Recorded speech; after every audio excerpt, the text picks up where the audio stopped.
It's rock and roll!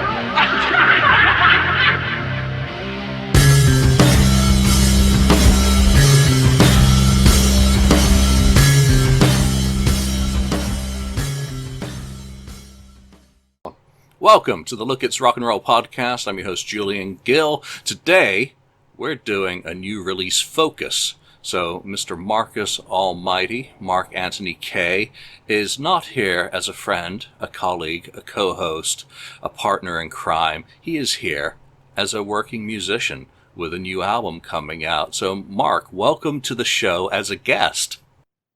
I'm very honored to be here. It's always fun to be here as a guest. I'm always on the other side of the table. It's kind of fun to be on this end of it for once. Yeah, and this time your preparation for the show required recording an album, writing, recording, and working with other people. So Mark's musical project is called Projekt Gemineye, and you're releasing your fifth album, which is absolutely incredible. The amount of music that you've put out since 2016, 2017. You've just had, I'm not going to call it an assembly line. You've been prolific with your musical projects, not just Projekt Gemineye, but your collective, your Dark Monarchy, and some of your bonus Christmas stuff that you've been doing. But you're doing book 2 of your In the Year 3073 series, which is going to be released digitally on November the 7th.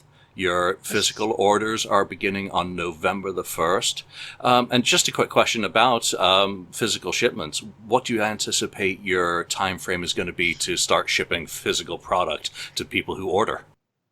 Well, according to my person at Train Records, who does all the, pressing and the printing and all that of my stuff, he's saying that CDs right now are actually getting turned around rather quickly. He's thinking that I should be able to easily or comfortably get my CDs given to me before Christmas time.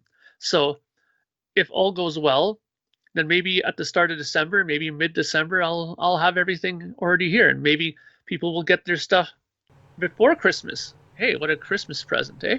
That would be a great Christmas present. So In the Year 3073 is a series, a saga, really, and this is the second volume. Could you just give everyone an overview of your project and why it's become a multi-album saga and why this second installation has arrived? Well, and originally I had an idea to do a sort of story concept record. Originally, the idea was to, do it on a record, maybe do it on 2, right? But then as I realized that, the story I had in mind required more music, more lyrics to kind of properly tell the story, it quickly went from a 1 album idea to now a 3 album idea. I just felt that it wasn't fair to the listener to have to, listen to all this on 1 album. There would have been so much of the story left out if I did it that way. And this way, I was better able to tell the story. And I think the story flows a lot better this way because I can tell more of it this way. Like, I always think of stories like 2112, for example. That's on one side of 1 record, And that's a very quickly told story and excellently done, I might add, because that was, a classic. But I couldn't tell my story in that quick a length. So it went over 3 records, or it will be going over 3 records. This is part 2. And as I mentioned before, I kind of like the idea of doing 3 records because a lot of my favorite movies that are in multiple parts are trilogy movies. For example, The Lord of the Rings. And for example, the original Star Wars. You had Star Wars, Empire Strikes Back, Return of the Jedi. And just like Empire Strikes Back, the second part has a slightly more darker tinge to it. And it's sort of like a story where, like in the Empire Strikes Back, the bad guys won. In this one, the bad guys are kind of in control in this one. Right. So, moving on from book 1, which was released in 2019, what was the first song that you wrote for this album? And were any of these new songs kind of created or have their roots firmly in that book 1 before you decided to make it a trilogy? Well, are you asking which song I wrote for this album first, or in general the first record? For this book 2 album, what was the first Yeah. song, and did it have any roots in the book 1? Actually, nothing from book 1, and there are leftover songs because when I look in my folder, I have like 14 songs, and out of that, I used 6 for book 1 for reasons because I thought that some of them were not up to snuff. I didn't like where they were going, and then I just took the ones that I thought were the strongest and used it for this. Now, unlike my other records, I usually wrote the music first and then put the lyrics to it. Book 1 and book 2 lyrics were written beforehand, and I wrote the music to the lyrics, which is a slightly backwards approach for me.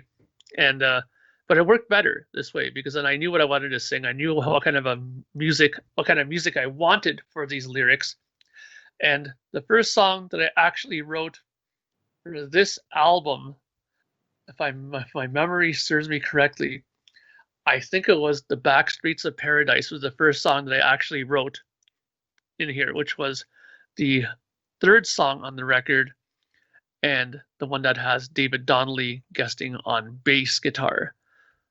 But after I wrote that song, and I realized that that was going to be that song, like the part of the story, I went back and started writing the music in sequence. So I went back, did the introduction, which was In the Dark. Then I did Sacred Sons. I already had Backstreets of Paradise. And then I went downward accordingly. The Great Lie, Getaway, Mastermind, and then the instrumental last, which came in pretty late in the writing. I was already thinking that I was going to be done and start thinking about mixing. And then I realized, you know what, I still need another song. And I went back and did that instrumental. And it didn't take very long. And I'm very happy with the result of that one. Very cool. How much of this had you skeletoned out as part of the overall genesis of the idea prior to ever starting on the project? Once you decide that it's a trilogy, I expect you decide that each block has to have a purpose, a beginning, an end, and a part of the story. So how much of that have you mapped out, and how much evolves as you create, as you write, and it takes you in whatever direction the threads go? That's an excellent question, because sometimes people assume that you have the story all written. It's just a matter of recording the album. Book 1, I wrote, at that time when I decided to make the record. But when I was doing the recording and I realized that I wasn't going to leave it at one record, I sort of sat down and I have a couple of these kind of like huge binders. And because I do everything old school, nothing is in the computer, everything is in books. You'll find like tons and tons of, double ring binders and stuff like that behind me, filled with all kinds of notes and scribbled out lyrics and stuff like that. And I decided, like I said, about halfway through the first book that there was going to be more than one part. And at first I thought I was just going to be 2 parts. So I had already kind of forecasted by the time I was mixing book 1 what the next story was going to be. And before I even got mixed book 1, I had realized that this is not going to be enough to do 2 books. And I kind of already put aside the notion that there's going to be a book 3. Now, there is none of book 3 skeletonized yet as far as the story.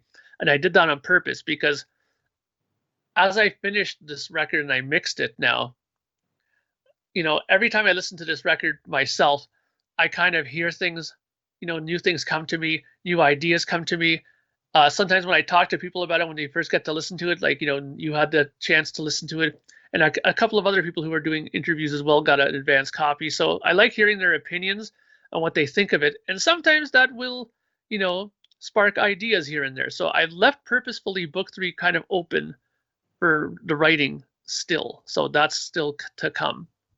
Yeah, I think that's probably important to let the music guide you, and also your feelings, and as you live with it after the fact, because you're very involved in the process. You seem to, and I'll just get away from my questions here for a second.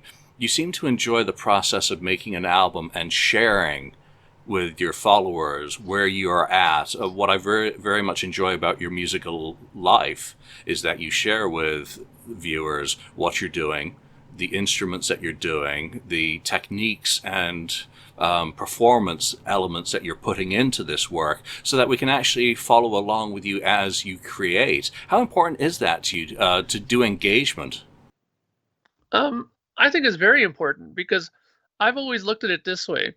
Um, I'm a fan of music, as you know, like we all are. You are, everybody that does the podcast with us. We're all lovers of music and we love knowing things about music. I mean, you write books about bands. I mean, come on, you're all about research and stuff like that. And one thing I've always loved is knowing about how records were made. That's one of the things that I've always loved as far back as being a teenager is, how did this record get done? Where did they record it? Oh, they did these crazy things where they put an amp into a hallway of a recording studio and they got that reverb because of that. Like all these things fascinated me. And I thought to myself, I can't be the only one, obviously, that's like that, obviously. So I always approached it that, and I've always said this a lot of times before, as you know, that my supporters, I don't call them fans, supporters are extremely important to me. And I like treating them with respect. And so I want them involved. I want them to know what's going on. And I like keeping them involved. And I've heard many times from people who have messaged me and saying that they really enjoy reading the blogs and the logs that I put down about, today I went into the guitars. This is what happened. Oh, I took a new pedal out. I tried it. It didn't work. I took this pedal out. Oh, it worked really well. This guitar didn't work good, but this one did. Keeping people in the loop I find was pretty handy. And another thing that people have been saying that they've enjoyed is now that I'm putting that video log up showing how I'm kind of doing the mixing element of it, showing like what I did as far as effects for the drums, how I mixed the bass guitar. And just recently I did one showing how I kind of did my rhythm guitar. So people are starting to give me feedback that they enjoy these sort of things. And that's what I like. I figure if I put this stuff out there, I'll get something back in return from them telling me either they like it or what they like to hear. And then this way it makes it easier for me to give back to the people that are supporting me with their hard-earned money, things that will make it more enjoyable for them, like beside the music itself. And you certainly seem to enjoy the process because you're enthusiastic and seem to like sharing your experiences and your stories while you're doing so. So thank you for doing so. How strict are you in writing a linear story? I mean, I'm sure in your musical experience, you've listened to some concept albums that run the gamut between a conceptual piece, an emotive piece, an atmospheric piece, and some piece that doesn't seem to fit in at all together. So how do you approach that story? Are you going for textures and tones, or are you very much tied to progression, point A to point B? Um, I think a little bit of both. I mean, I think for me, the most important thing is that the story has to make sense and has to be not difficult to follow.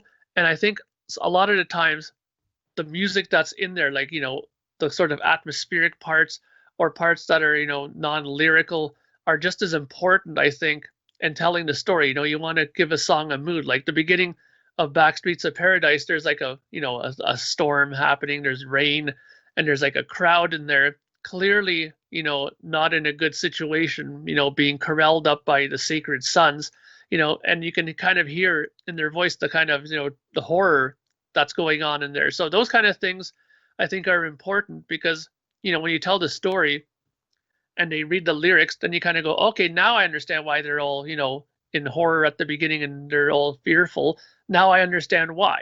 And those are really important pieces. And I think that's something that sometimes is missing from, stories that I hear from other bands that maybe either they just didn't feel they had something sufficient to use to tell that part. But I think it's important to have it because it just tells the story better. And at the end of the day, you want people to enjoy not only the music, but the story that's written for it. When you get a musical idea, when something comes into your head, a sound, do your guitars speak to you? A particular instrument says, this is what I need.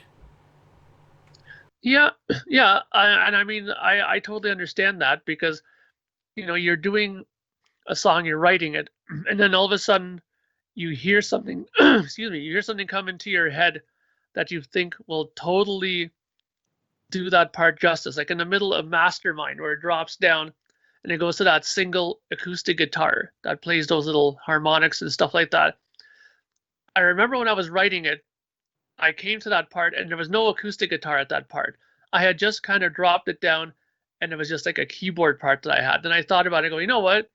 This would be more effective if I kind of brought it completely down to just a single guitar and doing it, because at that point, the commander guy's kind of looking around in this huge, factory warehouse and seeing all these people in these sort of, enclosed beds, and the horror of him looking around and seeing this. I kind of wanted to represent that with just that one guitar, where that thing that you always hear people say, that when you see something shocking, that the whole world kind of stops all of a sudden. I wanted that guitar to be that kind of, the whole world kind of stopped for a second bit for him. Right. Well, let's go track by track. And just talk about all of the songs on this album. You can talk about some of the techniques and maybe instruments, and just where you're coming from as an artist on each one of these. In the Dark is a fascinating atmospheric introduction. It immediately reminded me of Def Leppard's Bringing On the Heartbreak, because it's sort of the acoustic guitar intro, but it collides with sort of inspiration, obviously, I think, as a Canadian. I'm going to raise Rush with you. Farewell to Kings it kind of pops into my reference point when I'm listening to certain elements. You got acoustics, effects. First of all, tell me about the guitar you used for this and the importance of setting the tone for the album with the first song. Well, the first song is always important because it's the first thing people hear, and it kind of sets the tone for where it's going to go. Where in the first record, I tried to kind of keep it kind of optimistic and kind of an upbeat kind of intro. This is a much more, somber sort of, not so happy sounding beginning. And acoustic guitar is always good for kind of representing that. But what I wanted to do differently this time is I wanted to combine the acoustic guitar with an electric, and I pulled out my 1999 Fender Strat, and it has a very nice option that I had put into it where I can split the humbucker that I have in there, and I can also put it out of phase too.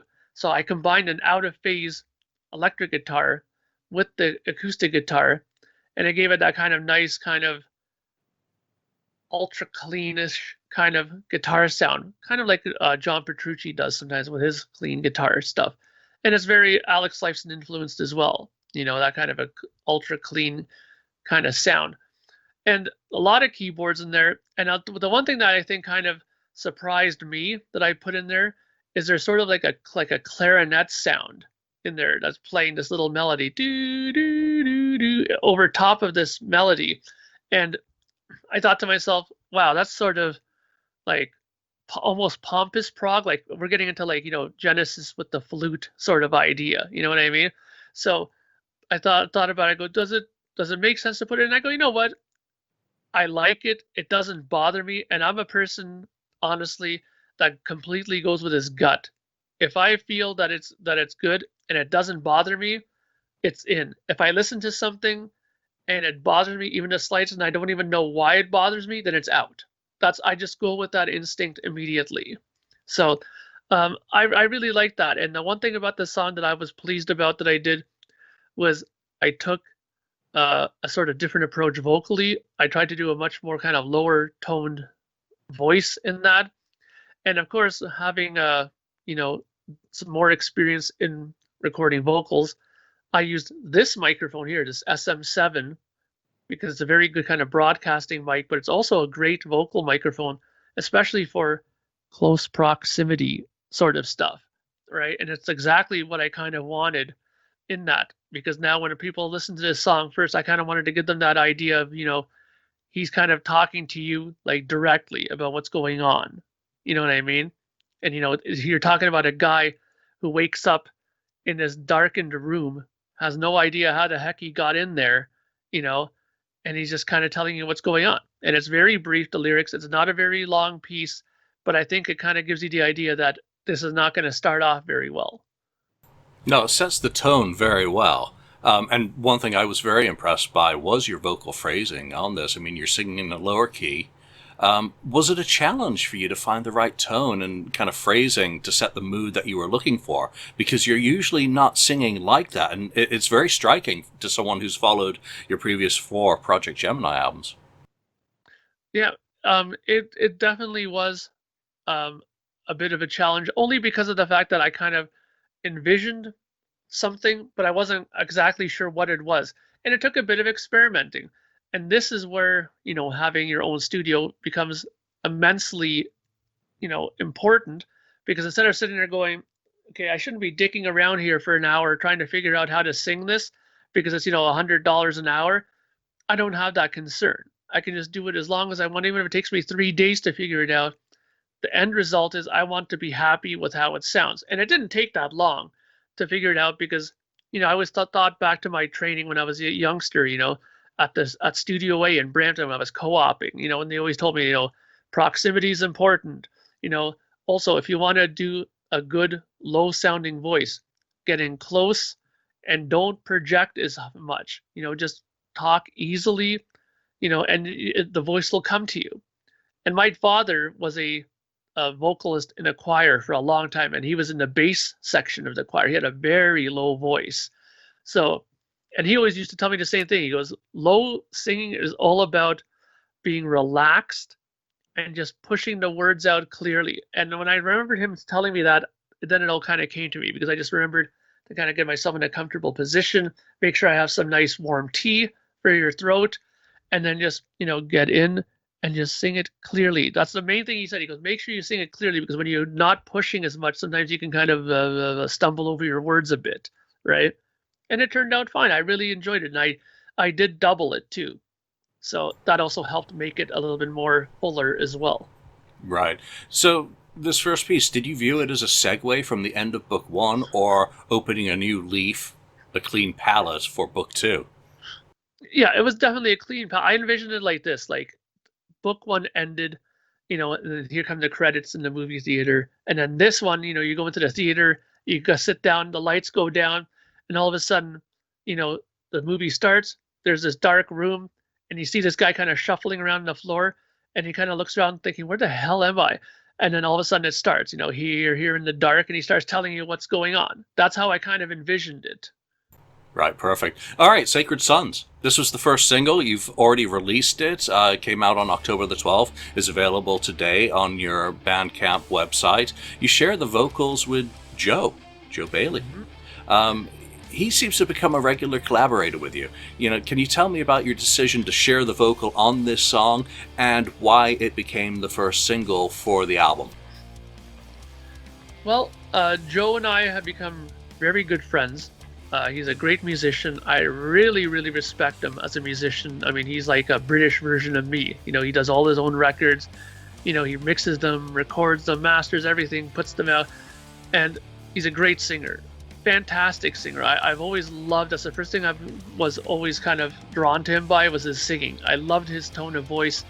And the fact that he can play all these instruments as well was a complete added bonus to me. So in the last record, the reason why I brought Joe in was because I wanted to have some separation in voices for the characters. If I sang every character, it would be kind of confusing sometimes, right? So Joe represents the other characters in the story. And in Sacred Sons, he represents the Sacred Sons, right? So, and I'm representing the commander who got, captured by them. So it really helped in telling the story, because when he sings his part, you obviously know that he's representing that part of the story, and I'm representing this part of it. And it just really, I thought, helped make this song that much more dynamic that way. And also, I really like this song because when I stumbled upon that intro lick, that little guitar lead at the beginning, I was like, okay, wait a minute. It gave it kind of that epicness to it at the very beginning when you played that. So right away I thought to myself, okay, this is perfect for the opening of the album. And when I talked to Lee Pomeroy, who plays bass on this song, I kind of told him, this is going to be probably the opening track of the song. And he really liked it. And that was a big thing for me, because here's a guy who's played with Steve Hackett. He's in ELO right now. He was in It Bites. He was in so many bands that were, just big. I mean, the fact that he was with Steve Hackett alone was like, I love Genesis, So, and he's a guy who plays bass left-handed and strung upside down. Like that alone was like, how do you play like that? Oh, he's one of them, is he? Yeah, he's one of them. And he messaged me after he got the song, and he goes, "Hey, Mark, what kind of bass do you want me to use?" I go, "Oh, I can pick." And he goes, "I have tons of basses." I go, "Do you have a Rickenbacker?" He goes, "Of course I do." So he did it on a Rickenbacker, and he used, an Ampeg bass. So he gave me an amp tone and a DI tone. And the thing that made me kind of, smile even further is that as we all know, he also was the bass player in ARW, Anderson Raven Wakeman, which is the offshoot Yes band, right?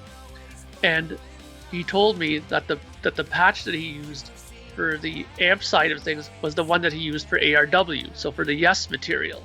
So that right there again was like, oh, this is too good to be true, And when he sent me back the tracks, I listened to it easily about 6 times in a row, just the bass playing, because he is so melodic, so fluid.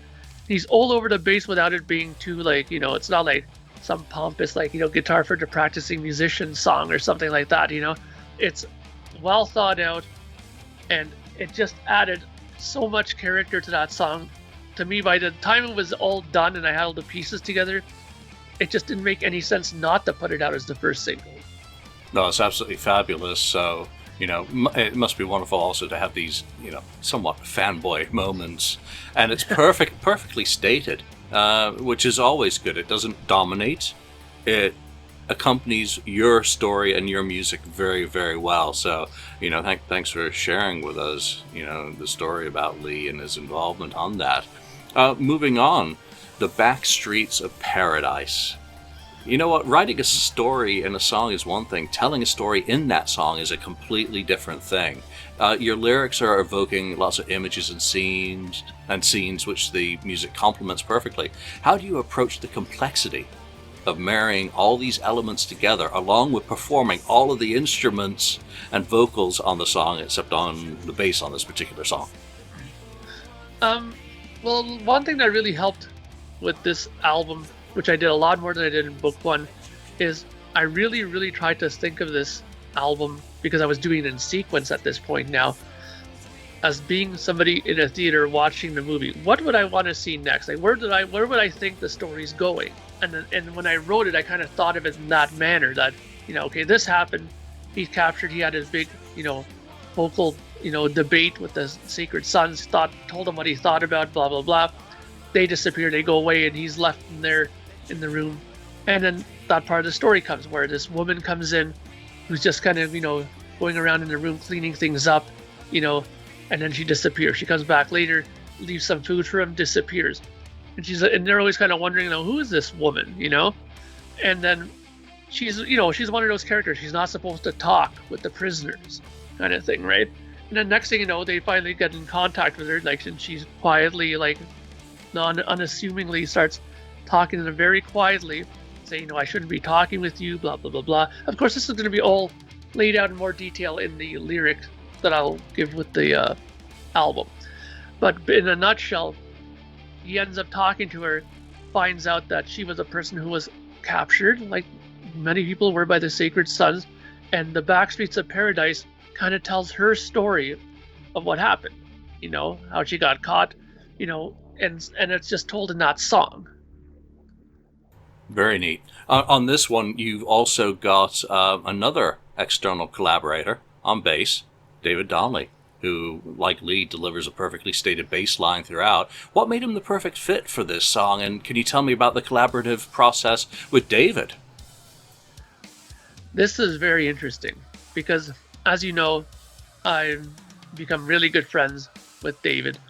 Thanks to you, actually. You were the one who introduced us to the first time, and I thank you a lot for that, because he's become a really, really solid, good friend, and great musician, absolutely brilliant. the thing with him is that when I first talked to him about doing music together, he appeared on book one in the song "Children of the Future" or "Children." I forget. See, I can't even remember my own thoughts. The Children of Hope. That's it. And when I sent him that song, at first he was surprised because it was sort of a ballady song, and with his background of playing with Glenn Matlock and having the kind of David Bowie connection with Holy Holy and stuff like that, he was expected that I would give him something a little bit more rock and rollish, and I didn't. But it turned out excellent. This time around, I wanted to give him something that had a little bit more meat on the bone, so to speak, for him to play. And I know that his reaction when I first sent it to him, he was very happy and excited that he had a more, technical song to work on, and lengthier, longer, and he was very excited about it. And the excitement shows, I think, because when he sent me back his tracks, he sent me back a sort of very rocking, heavy, borderline distorted bass within for the chorus and the middle sections and stuff like that. And in the verses, he gave me a really nice, cleaner, compressed bass sound that would accent his note playing a lot better in the verses. It's perfectly played. I can't stress this enough. His playing in this was so well done on this. It really complemented the guitar playing in this. And David, I didn't need to tell him anything as far as guiding him. I mean, he was so on point for what I wanted. I was extremely happy about it. But David's that kind of guy, which one of these things I always love about people like David is that he sent it over, and when I told him I loved it, he was like, "Are you sure, mate? Are you sure there's not one note here at 1 minute and 20 seconds that's a little too quick?" I'm like, "David, it's perfect. I love it. Even if it was a millisecond too quick or whatever, I wouldn't change anything that you played. Are you sure?" It's like, "David, it's perfect." And he's very, very wanting to make you happy as well, the person that he's doing the work with, and I appreciate that, because sometimes I'm sure there are people out there that are like, "Okay, you know what, here, I'll record it, here you go, and now I'm on to my next thing." You know what I mean? So not David. He's very attention to detail, and he just did a great job on the bass. There's a lot of sonic textures on this song in particular, throughout that come through.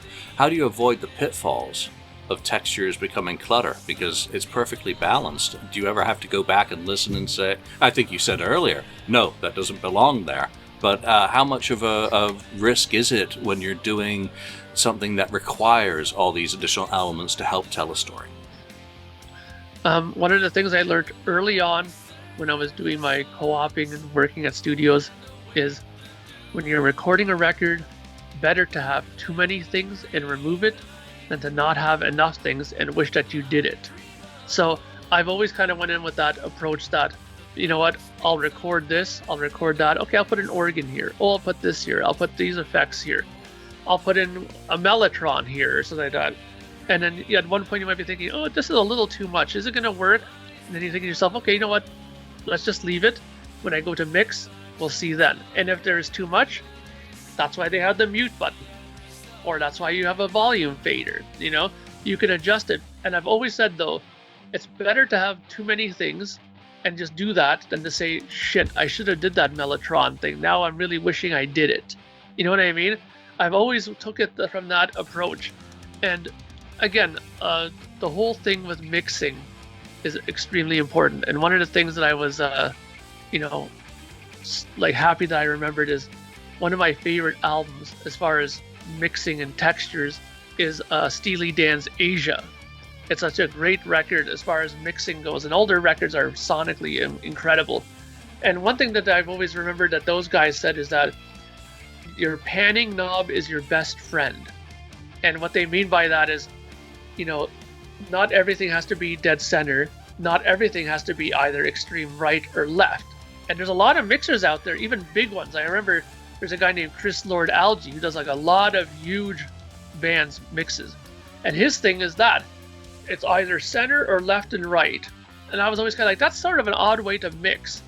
Because for me, I like their way of mixing where they say, if you have an orchestra, they don't all sit in the middle. and they don't all sit left and right. Some of them sit up here, some of them sit down here, and that's how I approach my mixing. So when I have like keyboards, the piano might be here in the mix, and the Hammond organ might be down here. And when you do that, you would be surprised how much that helps the mixing, because they're not taking up the same space, right? You're giving them all their space in there, and when you give everybody their own room in there, then everybody can be heard very clearly. Yeah, there's a lot of space within the sonic spectrum to have all the pieces come together. Let's move on to The Great Lie. And this is more of my review of the song rather than a question, so I'll get to my question at the end. But my thoughts on this were that I really, really dug the synths and the keyboard intro on this.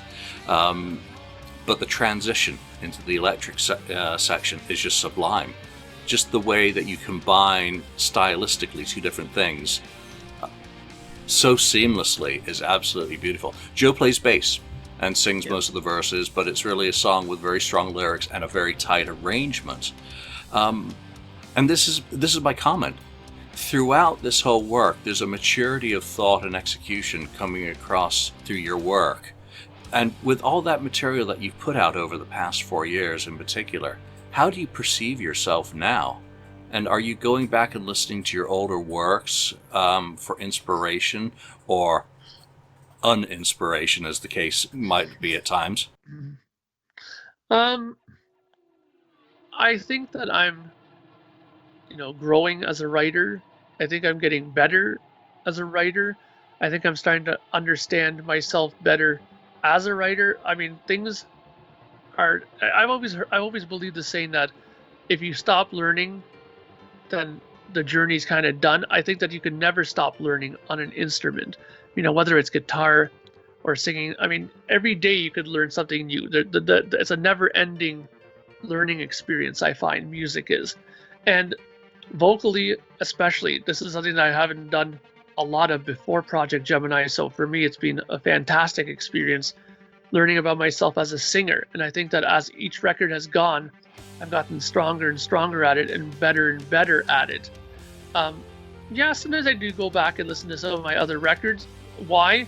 Because sometimes when I, put up little posts on my pages saying, hey guys, I was listening to this record the other day. I'm just curious, what's your favorite Projekt Gemineye record? Just throw it out there. And lots of people were saying that they loved An Ordinary Day. I love that record. I love that you put those kind of, wood blocks at the beginning of Ordinary Day, and you have to use those chimes. They mention little things that they like about it. Like some people say that it was the more progressive of the records. That A Brand New Day was much more guitar oriented. You know what I mean?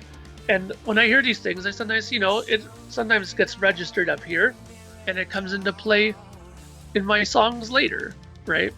So I do listen back to my music, and I think that I'm getting better. And it may be cliche to say, but I'm still thinking that every record that I'm going to do will be a step forward in my development. Well, this certainly one is, with that arrangement and the attention to detail that seems to inhabit this. Tell us about the song and where it fits into the story, The Great Lie. Well, The Great Lie is an important part of the story, even though it's not a very long song in comparison to the other ones. This is the part of the story where Lieutenant Woodworth, which is the science officer that accompanied the commander, they both got captured. She got separated from him, and sometimes, as does happen when you separate two people, they could get wrongly influenced by somebody. And at this point, she gets influenced by the professor of the Sacred Sons, like their high commander guy, into thinking that what they're doing was correct. And she starts to buy into it.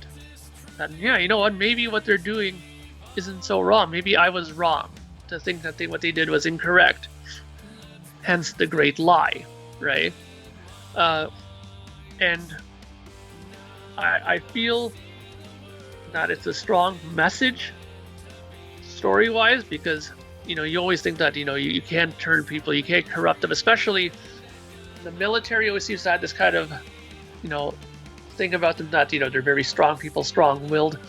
But I wanted to show that there's sort of a, you know, that sort of, what's the word I'm looking for here?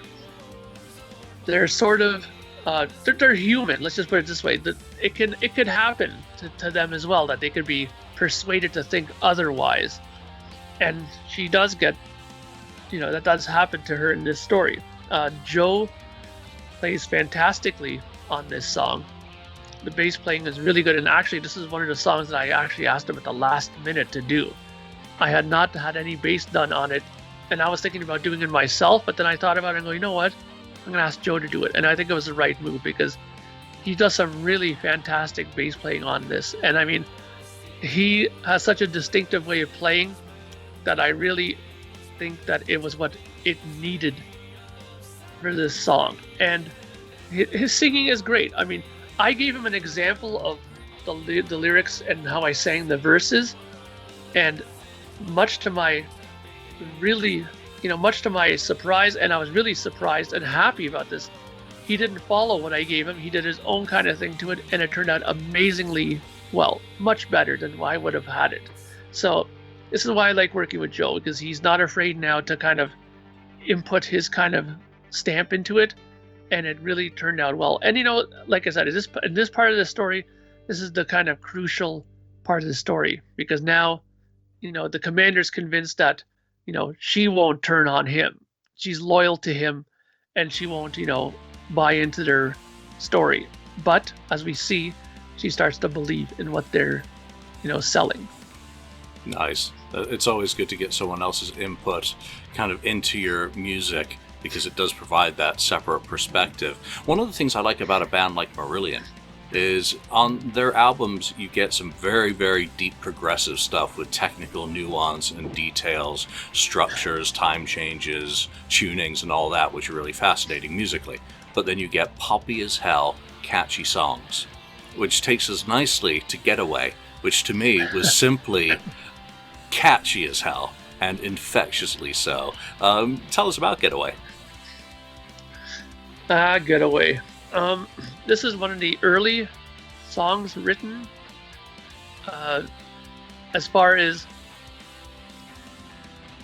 because it's like the fourth or fifth song in the album, I knew that I needed this point to be something very cinematic, you know, very like, you know, attention grabbing, because as the kind of title, you know, suggests, getaway, you know, like this is the point where something drastic is going to happen. Then basically the commander goes now, finds her, and says, okay, I've seen enough of this place. Something bad's going to happen to us. We better get the hell out of here. That's basically the lyrics in a nutshell. Of course, there's more to it, right? But that's basically what it's about. When I first wrote the music to it, I kind of thought to myself, okay, the chorus part is pretty simple musically. There's nothing too overly complicated into it. It's very catchy. It's very upbeat. It's moving at a good pace, you know. Vocally, I got to do something as well in there. And I remember the very first time I sang that line in there, I was like, yeah, this works. And the minute I put those harmonized parts in there with it, I was like, okay, this really sounds like borderline, almost like progressive pop. You know what I mean? Because it's so catchy. There, I was like, am I stepping over a line here with that? You know, but I couldn't help it. You know, and that, you know, this might seem egotistical to say this, but I really liked it. I thought it was very catchy. I had it running through my head for days after I had recorded it, that chorus. So Yeah, well, thank you. It had that effect on me. And come on, when we listen to bands like Marillion, is there anything wrong with Kaylee? Yeah, exactly. No, exactly. Because you know that you can then have a garden party if you want something a little bit more pure prog. Exactly. Right. Exactly. But that's what I had to agree 100%, because when I think back to that, you know, Marillion is a perfect example of that. That when I think of bands like that, that's when I can kind of go back and say, okay, this kind of a chorus is okay to have. You know what I mean? Because if a band like Marillion would do something along those lines, then I can do it too. You know what I mean? And music has to be catchy too. It doesn't have to always be, technically over the top or too complicated to you don't only want those people. You want people that like melodic music as well, or who might like pop music as well. And you want all kinds of people to like your music. So I kind of think that this song is sort of the one that will hook everybody, not just progressive people. Yeah, and Yes did it as well, of course. Yeah. They had some very pop songs throughout their catalog, but not your run-of-the-mill everyday pop either. They still had their influences, style, and taste presented, just in a slightly more upbeat manner. And just one more thing I wanted to bring up is that middle part where it drops down to that keyboard bit. I mean, you have like two bells, you have wood blocks in there. I mean, this is not exactly your typical kind of pop song. I don't want to alarm people and thinking, wait, this is a pop song? No, it's not. But the chorus is very much of that sort of ultra melodic leaning. But that middle part is probably one of my favorite parts on the record. I really love how that turned out. The synth lead line turned out really good. I was very happy I found that setting on the Gaia, my keyboard there. And I think the blocks added something to it as well. And there's like an accompanying lead guitar melody that's really mixed low underneath it. That kind of almost doubles the melody of the keyboard. I think that was one of the more stronger parts of the song, and probably one of the stronger parts on the record. I really enjoyed how that turned out. No, your enthusiasm about the song is very clear, Mark. So, again, congratulations on that one. I very much enjoyed it. Moving on into Mastermind. That is an epic. At 11 minutes long, how do you find that the components of a long song stay together rather than the split out into separate, disparate songs? How does it remain unified to you when you approach these songs? One of the things I find that help keep it unified is how the structure of the lyrics are. Because I find that if you do a song where it's like verse, pre-chorus, chorus, you have a middle part that's totally out to lunch and it goes off in a total different direction, and then you go into another different direction, and then another direction, and then you end it, it seems not really form-fitting that way. But because I wanted to return back to the verse and pre-chorus and chorus after that long middle section, I think that's what kind of kept it as one solid whole. Because when you get out of that long middle section, you come back to a section which people remember, like, oh yeah, okay, here we are, we're at the verse now. You know what I mean? It's not like this is the 8th part in the song, or the 17th part in the song, like Supper's Ready. There's like so many different parts in that song, you don't even know where the verses are and the chorus ends on that song, So I wanted to keep that bit of it logical in there. And again, this song has Joe Bailey's fantastic bass playing on here. I mean, it has his first introduction of playing fretless bass in the middle section where it drops down, and he did a great job on that. Fantastic. And it's one of my favorite parts vocally on this record, especially because here again, we're at a, important point in the story. It's now told to the commander that he ain't going anywhere. The lieutenant's being converted over to the Sons, and he's going to be added to this mastermind, this huge hive of people that are powering parts of the planet with their combined mental strength that they have. They put everybody into like a kind of coma, and they're just using their brain activity to work things in the planet. Again, all this will be explained in the liner notes for the story, so don't start going, what the hell is he talking about? It'll be explained. And because of that, you have sort of now the vocal battle back and forth. Joe being the leader of the Sons and me being the commander, and me saying, I'm not going to stand for this. I want out of here and I'm leaving. And then we'll kind of go, ha ha ha, you're not going anywhere. And then him kind of shooting back and saying, listen, if you guys are so full of peace and you don't want to harm people and you won't hurt people, I know you can't do anything to harm me. You have to let me go. And it's like, no, we don't have to let you go. You're just going to be put to the hive with everybody else, right? And that's where the whole thing kind of, starts going back and forth. And the big ending part is the part that I love the best, where he says, goodbye, my friends, it's time for you to go, which is a direct nod back to book 1. Because if you listen to the beginning of the first song, the opening line is, like in the chorus, it's like, welcome home, my friends. That's the first thing that he's saying in the chorus. And in here, at the end of this book, he's saying, it's time for you to go, my friend. So now it's kind of like, you are a friend to a point to him, right? And, now they're going to be put aside. And the last line of the whole song is very important. Others know we're here.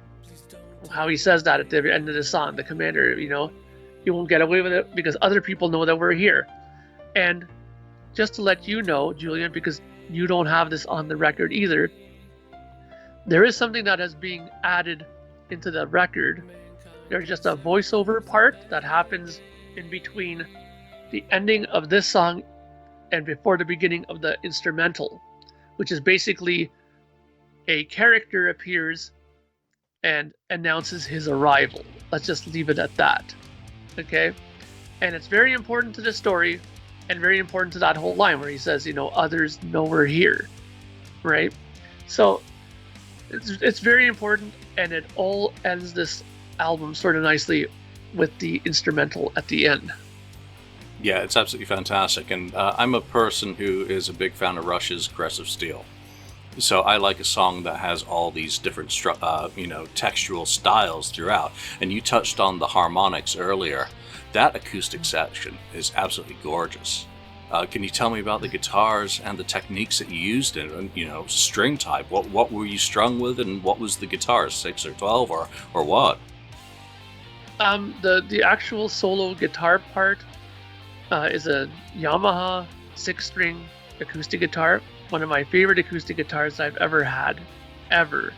I love it. It's just standard strings, bronze strings, and really, it's just a lot of use of harmonics and almost kind of a tip to the hat of Steve Howe sort of in there. Like, he's very much about that when he plays acoustic guitar. He does a lot of harmonic things. And with that, when it starts building back, and as you start having the strings come in and stuff like that, there's also the addition of a 12-string electric guitar in there as well, which I have my double neck guitar, which is behind me, which I use that. But yeah, the acoustic guitar, and this is the other thing that people probably find sort of interesting, is that a lot of people, well, most people, mic the acoustic guitar and record it that way. I wanted a very, very, very, very direct sounding guitar, so I used the direct plug-in and used the built-in pickup on it, which gave it a much more present sound. So whenever I hit those harmonic notes, it was like really, really audible. You know what I mean? So I wanted to go that route. I know that some people think that's blasphemy to do that, but I just think that I wanted to go with the sound that I heard in my head, and that's how I was able to achieve it. So that's what I did. Well, it provided a real wow moment, so thank you. And congratulations on that, because it really stood out. You've explained the special feature that wasn't on my review copy, so I look forward to hearing how that ties together into the final piece on the album, The Answered Prayer. What's providing the organ-like underlying on that track? That is my Yamaha EX7, which has probably one of the better sounding Hammond organ patches that I've ever heard. I mean, so good, in fact, that I remember what kind of inspired me to use that is the Yes DVD, Yes Live at the House of Blues. There's a great shot of Igor Koreshev, who was the keyboard player at that time for Yes, who had 2 of these keyboards in his rig. And every time they went to him, whenever he played organ, whether it was on Yours Is No Disgrace or whatever, he was at the Yamaha EX7. And I'm not surprised, because there are so many great organ settings on this keyboard. I definitely wanted to use it in this song, because Hammond organs, as we all know, can be used to great effect. Like, look at John Lord. I mean, come on. his use of the organ is just incredible. And I kind of wanted to give it that sort of big sound because this is the song that we have Billy Sherwood playing bass on it from Yes. And I wanted him to play on the instrumental because I know that he's a very good bass player technically, and he didn't disappoint as far as his bass playing went on here. And I told him it was instrumental. He was excited about that because he likes playing instrumental music. He does tons of it, as you probably know. He's done so many records, it's unbelievable. But what he gave me back was just a great listening experience for me. He gave me one mono track of bass, and then he gave me this really interesting stereo track of his bass in stereo with this really crazy kind of chorusing sound a la Chris Squire, Tempest Fugit, or you know what I mean, like those kind of like really kind of chorused bass sounds. And it sounds so Chris Squire, it's unbelievable how it sounds. And when I heard that, I was like, wow, this is incredible. So I made sure I used that and the mono track in blending together those sounds. And I think it just turned out really good on headphones. It's just really great to listen to that bass playing. I mean, it turned out so well. I was so happy with that. And I was always kind of hoping that Billy would appear on the record. And, I was very happy that he did. Yeah, what do you get out of the mono? Is that where you can pick out kind of more of the string attack, the plucking, yeah, or certain frequencies that then enhances the kind of more, I don't want to say processed sound, but you know where I'm going with that. Yeah, exactly. And you're exactly hitting the nail on the head, because when you listen to that stereo sound, the processed one, the great example of it is when he goes to that middle part, where he just goes do boom when he hits like a note and lets it ring, and when you listen to it, you can really hear the chorusing effect on that. And then he goes up high on the fretboard, and there's like this little do do do little note playing, and that's where all the mono tracking comes into play, because you can really pick out the notes then. If it was just a stereo thing, it might get lost, and it might turn into like a woo woo woo kind of sound, right? But with it blended together, it's just the right amount of really cool effect and really clear bass playing. Yeah, definition. So you've answered my question about Billy, but the guitars. There's a plethora of guitar textures across this. My notes say, sick bass line. So that's a positive. But there's string scratches, there's all sorts of techniques. I'm not going to say you threw the kitchen sink at it, but you put quite a lot of technical playing into this one track at the end. What's the importance of you delivering that kind of energy and stylistic ending to the album? Well, I mean, again, this is the ending of the record. Something very important is happening. As I kind of just mentioned, somebody had appeared, and it's an exciting moment. I wanted to capture that sort of excitement in this song. And, instrumentals are things that I like to do as well. They're fun. You don't have to worry about, I can't go too overboard here because I'm going to be singing here, or, you can really ignore those things and just try to be, melodic as you want, or over the top as you want.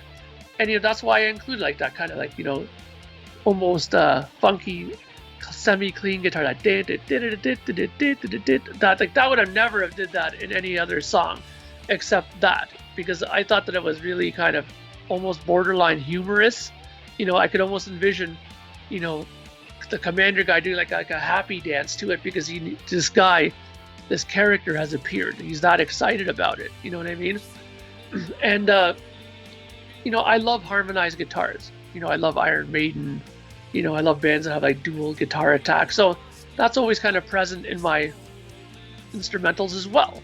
So let's just put it this way. I tried to just make sure that I not convinced myself, but reminded myself that I am a guitar player first, and that I've always loved playing guitar, and I wanted to really show it on the instrumental.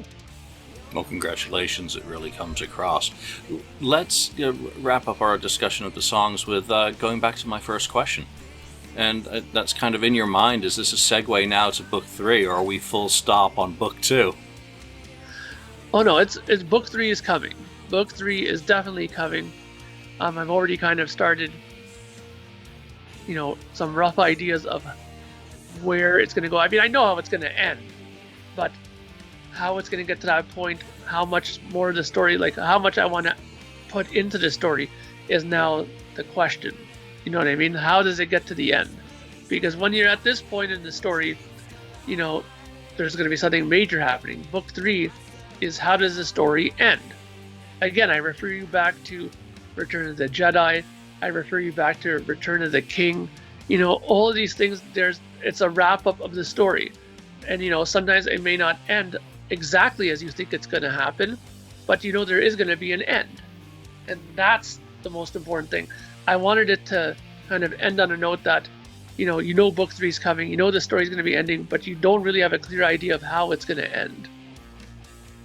Yeah, and that was a very enjoyable, musical exploration through your song, so thank you. I gave you a one-line review of the album after I'd listened to it, and people can read that on the Projekt Gemineye Facebook. That's my blurb. That's my only review I'm doing for this, because I get to speak to you and go through it, and I've told you the things that I've liked face to face, and you've explained your methodology, your reasoning, your creative process throughout. Is there anything else that you would like to add for people who've listened to our discussion today about your new album? Well, there's been a few questions asked, like, namely, is there going to be a vinyl release of this record? And the answer is yes, there is. I was fortunate enough to be told by the people at Lacquer Channel, who I deal with, that they do have lacquer acetates put aside because they knew I wanted to do vinyl in the future. So I'm very thankful for them, because as we all know, acetates may be more difficult to come across in the future until that sort of catastrophe is dealt with. But yeah, it's going to happen. The vinyl will be in the new year, and I will be putting up a poll again for voting of the color. So that seems to be a very popular thing amongst the supporters. So I'm curious to see what people are going to say this time around. Other than that, a lot of my stuff, well, all of my stuff is on my Bandcamp site. If you want to check it out, there's lots of stuff there that you can, get and listen to. Also, there's going to be a Christmas EP coming out in December that I'm doing right now. Just about done it, actually. 4 songs, and one of them is going to actually have singing, believe it or not. A Christmas song that I'm going to sing. Can you believe it? And yeah, so I'm looking forward to that. And in January, we're going to be starting writing for Dark Monarchy #2 record. So just to keep you kind of updated on what's going on, that's what's going on in my world. And, in 2021, the story of In the Year 3073 will come to its conclusion. Very cool, Mark. Well, you can find Mark on Facebook. Tell folks about your Facebook site and where they can find you there, and if you can just give your address on Bandcamp. And we'll plug both of those into the description as well for people who are not listening but are just watching. Well, the Facebook groups themselves, we have a Facebook group, like a Projekt Gemineye, the official Projekt Gemineye group page. And there's also a fan page on there as well. I don't remember what the actual address is, but it's simple enough. If you just go into Facebook and do the search button there and just put in Projekt Gemineye, you'll find both of them rather easily. The Bandcamp thing is kind of simple too. It's just Projekt Gemineye together, like the way the band name is spelled, .bandcamp.com. That's where you find all the music. If you want to listen to it or purchase it or download it or whatever you want to do with it, that's all there. And also, one thing I want to pitch to is my YouTube channel. On there, I have updates on a more frequent basis than I actually thought I would be doing. It's almost now every week something's coming out, sometimes even 2 times a week. And I'm up to, like, I think 116 or something like that. Episodes of it, and it's, some of them are pretty lengthy, some of them are very detailed, and some of them are not. Some of them are just more updates on things going on. But if you really want to see what's going on or hear about what's going on, you need to go to the YouTube channel. And that's just basically the Projekt Gemineye channel. That's all you need to look up. Just search Projekt Gemineye and you'll find it immediately there. And especially if you're interested in getting in on the pre-orders of things, you want to get to this channel because I go into great detail about what you can get and what comes with the records when you order them. And make sure you like Mark's Facebook page and follow that so that you get to vote on the vinyl color, because Mark empowers his followers, which is very cool. Mark Anthony Kay, thank you very much for joining me today to talk about your music. Projekt Geminiye's In the Year 3073 Book 2 comes out digitally on November the 7th, and physical orders start on November the 1st. So all the links are below for where you can find further information to visit Mark directly. Thanks again, Mark. You're very welcome.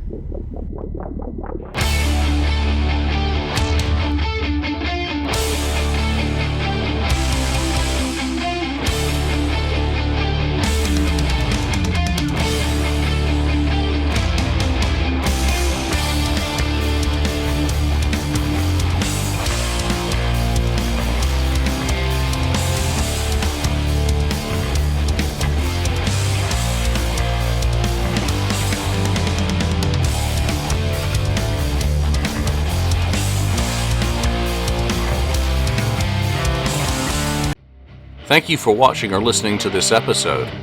Be sure to subscribe to us, like us, or even leave us a review. You can find us and join the conversation on Facebook.